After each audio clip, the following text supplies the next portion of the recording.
My name is Sarah Chen, and this is the story of how I learned a hard truth. Sometimes, the people closest to you, your own family, can become your greatest adversaries. Especially when business and blood mix. For a decade, I gave everything I had to our family's modest tech company. I transformed it from a failing computer repair shop into a $50 million software enterprise. But success doesn't always unite people, it can also stir envy, even among those who should be cheering you on. It all began with a dusty little shop tucked into a strip mall. My father opened it 20 years ago, and though it barely kept us afloat, it was his pride and joy. I was the daughter who stayed behind, studying computer science at a local college while helping out. My sister Emma? She was the star. Straight A student, Ivy League business degree, destined for greatness, or so everyone said. "Sarah, you're wasting your potential," she'd tell me during her visits from New York. "You should be aiming higher." But while Emma studied corporate theory, I was living in the trenches, coding, troubleshooting, listening to customers. I saw something no one else did, opportunity hiding in the clutter. In my final year of college, I developed a simple inventory management software for small businesses. It wasn't flashy, but it worked, and it sold. My dad, initially skeptical, eventually nodded and said, "Maybe you're onto something, kiddo." I still remember how much that meant. I just didn't know how short-lived his support would be. The business began to grow.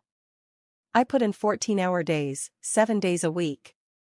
Emma climbed the corporate ladder in Manhattan while I built something real.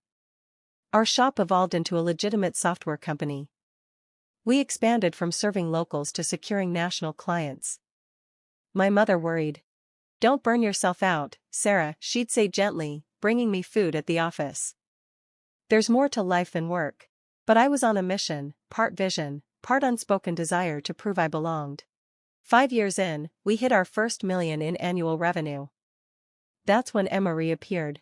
She returned home, glossy resume in hand, and declared at dinner, "I think it's time I took my rightful place in the company. With my business background, I can elevate us even further." Dad lit up. "That's wonderful, princess. We could use your professional polish." I sat there, stunned, as the business I had built was effectively handed to my sister. Still, I bit my tongue and tried to play along.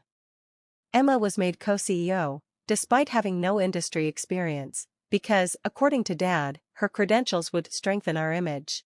I stayed in the trenches, product development, operations, customer care. Emma took over marketing and investor relations. And in time, she became the public face of the company. She accepted awards, gave talks on women in tech, and soaked in praise for ideas and products she had no hand in creating. Behind the scenes, I kept things running. Our revenue soared to $50 million a year, but so did the rift between us. Emma started cutting me out, key meetings, strategic decisions. I was being sidelined in the very company I'd built from the ground up. Then came Dad's 60th birthday party, the night everything changed. Emma went all out, a grand ballroom, a who's who guest list. It was less a birthday party and more a corporate showcase. I showed up early in a simple black dress, only for Emma to sneer, "Couldn't you have tried harder?" These are important people. I ignored her and focused on helping guests feel welcome. I looked at Dad, hoping, desperately hoping, that he would defend me. But instead, he nodded along with Emma's words, a proud smile creeping across his face. Mom sat frozen, her eyes fixed on her plate, her hands trembling ever so slightly. Emma's voice rose as she continued, each word calculated. "The truth is, Sarah, you're simply irrelevant in today's business world. Your outdated ideas and lack of formal business education have become a liability. It's time for you to step aside, gracefully." The silence that followed was deafening. I felt the weight of hundreds of eyes on me, their pity, their scorn, their judgment. In that moment, every sacrifice, every ounce of work I had poured into building this company felt like it was being torn away in front of everyone I knew. I stood up slowly. The scrape of my chair against the floor sounded like a gunshot in the oppressive quiet. Everyone expected a scene, tears, maybe a shouting match. Instead, I walked to Dad's table, took a small wrapped package from my purse, and placed it gently in front of him. "Happy birthday, Dad," I said, my voice barely above a whisper. Then, Without another word, I turned and walked out of the ballroom, head held high, leaving behind the whispers and stares. Later, as I sat in my home office, surrounded by patents and awards bearing my name, I made a decision. Emma thought she had won. But she had overlooked one crucial detail, the one thing that would turn her moment of triumph into the biggest mistake of her life. I powered on my laptop, a small smile playing on my lips. Tomorrow was going to be interesting. After all, there's more than one way to run a successful business, and I had learned more in 10 years than Emma had in all her business classes. The next morning came, the sun was bright and clear. I arrived at the office early, before anyone else, and waited. At precisely 9 a.m., Emma walked in, flanked by Dad, both of them wearing smug, triumphant smiles that would soon be wiped from their faces. "Sarah," Emma said, a mix of surprise and irritation in her voice, "what are you doing here? After last night, I thought you'd have the dignity to stay home." I smiled, remembering the email I had sent at 3 a.m. to every major client, partner, and employee of Chen Technologies. "Just tying up some loose ends, sister dear," I said casually, "but since you're here, we should talk about the company's future." "There's nothing to discuss," Dad interjected, his voice firm. "Emma's in charge now, the board has already approved it." "Ah yes, the board," I replied, pulling out my tablet and tapping the screen. "Let's talk about that." While Emma was busy planning parties and giving interviews, I was busy building this company, and there are a few things you both seem to have forgotten. I projected a document onto the conference room's main screen. First, a little reminder, I own 51% of Chen Technologies shares. When we incorporated 10 years ago, Dad gave Emma and me equal shares, 25% each, keeping 50% for himself. But 3 years ago, when we needed capital, Dad sold me an additional 6% of the shares. I looked at Dad, his face paling. "Remember that day, Dad? You were too busy at Emma's awards ceremony to handle the negotiations, so you signed the papers without reading them." Emma's expression shifted from disbelief to shock. "That's impossible," she whispered. "Dad would never." "But he did," I interrupted, pulling up more documents. "And that's not all. The core software that generates 80% of our revenue? It's not owned by Chen Technologies, it's owned by my separate company, Innovate Solutions, LLC. Chen Technologies only has a licensing agreement, which expired about," I glanced at my watch, 10 minutes ago. Dad slumped into a chair, his face drained of color. "The renewal papers, the ones you asked me to sign last week?" I pressed. "The ones you were too busy to read because you were helping Emma plan the party?" "Those papers," I said. "I decided not to submit them." Emma's composure shattered, her hands clenched the conference table. "You underhanded little." "Careful, sister," I cut her off, my voice cold. "You might want to hear the rest before you finish that sentence." I clicked on my email inbox, showing dozens of responses already in my thread. "While you were busy announcing Mike's graceful exit last night, I was sending emails to our clients. See, most of them have personal loyalty clauses in their contracts. They signed with Chen Technologies because of me, my expertise, my track record." I scrolled through the emails, showing them the cancellations. "Would you like to know how many of our top clients have already triggered their contract termination clauses? Or how many of our best developers, who, by the way, work for Innovate Solutions, have already accepted positions at my new venture?" The silence in the room deepened. Through the glass walls, we could see employees gathering, whispers spreading as they checked their emails. Emma's mask of control cracked as she frantically checked her phone. "You can't do this," she stammered. The company you thought you could steal?" I finished for her. "The one you thought you could take over because you have an MBA and Dad's approval? That company ceased to exist the moment you decided to humiliate me in front of everyone we know." I stood up, smoothing the fabric of my dress. "So, here are your options. Option 1, I continued, I walk away with my shares, my software, my clients, and my employees. Chen Technologies becomes an empty shell, and you can try to explain to all the important people you invited last night why the company's value dropped to zero overnight." Dad's face had aged a decade in the span of 10 minutes.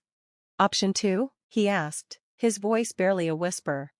"Option 2, I said, pausing for effect, "you both resign. I take full control of Chen Technologies. You keep your shares as silent partners, getting dividends, but having no say in operations. Emma gets a generous severance package and glowing references for her next job, somewhere far away from here." Emma's face turned a deep shade of red, her anger boiling over. You planned this all along, didn't you? You've just been waiting for the right moment to stab us in the back. I laughed, but there was no humor in it. No, Emma, I spent 10 years trying to be a good daughter and sister while you both took me for granted. I built this company from the ground up while you collected accolades for my work. I didn't plan this. I checked my watch, about 12 hours ago. After you called me worthless in front of everyone we know, my phone buzzed, signaling another client termination notice. Time's running out. What's it going to be?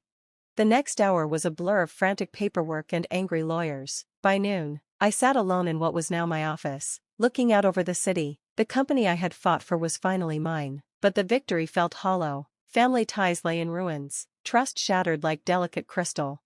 That evening, Mom came to see me. Her eyes were red from crying. Did it have to end this way? She asked quietly, her voice filled with sadness.